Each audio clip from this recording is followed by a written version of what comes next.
Hey, this is Peter with Simvana. In this video, I wanted to share with you a design challenge that we faced that led to a convention about how we use the patient monitors. And it raised a question for me about what I would be comfortable with technologically in the real world clinical anesthesia setting, because this technology is available now and there's been a little bit of research about it. So let me show you what I'm talking about. Here I am in Simvana and I'm about to place the monitors on the patient, and you can immediately notice that there are no wires or cables or cords attached to any of them.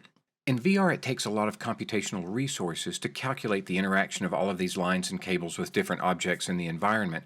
I wanted to maintain that level of realism with important objects like the oxygen, nitrous, and air lines on the wall, the anesthesia circuit, and even the power cables, because I knew that I would be requiring the user to engage with those objects during simulations.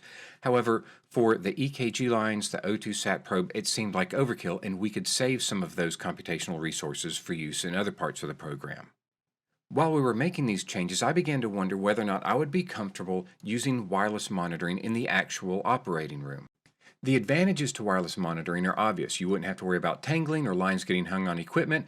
Imagine if you were rotating the bed 180 degrees away from you, how much easier that would be. And you could even place the monitors on the patient in pre-op holding and arrive in the operating room with the current set of vital signs right there on the monitor. My concerns about wireless monitoring really pertain to the technology itself. For example, if it's Bluetooth enabled, which it most likely would I be struggling to maintain connectivity between, say, the EKG pads and the monitor?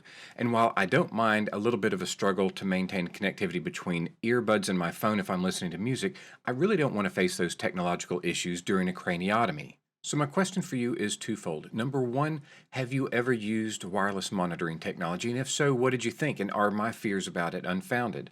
Two, if you haven't ever used wireless monitoring, do you think that you would? Would you be willing to change to that technology during a general anesthetic? Let me know your thoughts in the comments section below.